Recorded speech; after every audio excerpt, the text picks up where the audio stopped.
विधानसभेत काल बोलताना मुख्यमंत्री शिंदेंनी जयंत पाटलांना नकली नाही असली वाघासोबत या अशा शब्दात टोला लगावला। त्यावरून आज विरोधक आणि सत्ताधाऱ्यांमध्ये जुंपल्याचं पाहायला मिळालंय। पाहूया।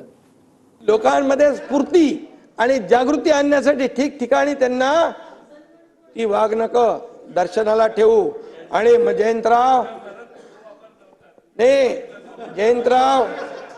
जयंतराव अजून तुम्ही तिकडे नकली वाघांबरोबर आहात, ते थोडं असली वाघांबरोबर या।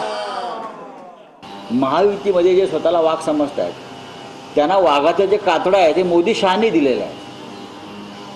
ते कोल्हे आणि लांडगेच आहेत। मोदी शहानी त्यांना जे वाघाचं कातडं पुरवलेलं आहे त्याच्यामुळे ते वाघासारख्या डरकाळ्या मारत फिरत आहेत। नोव्हेंबरमध्ये निवडणुका झाल्यावर यांची कातडी आणि यांचे मुखवटे आम्ही ओरबडून काढू। मुख्यमंत्री म्हणून जी जबाबदारी त्यांच्यावरती उद्धव साहेबांवरती दिली होती, वाघाप्रमाणे त्यांनी घरातनं बाहेर पडायला पाहिजे होतं। परंतु मुख्यमंत्री असून सुद्धा 2.5 वर्ष घरात बसून राहिले। त्यामुळे वाघ कोण, लांडगा कोण, कोल्हा कोण आणि उंदीर कोण हे संपूर्ण हिंदुस्थानाने आणि महाराष्ट्राने पाहिलंय।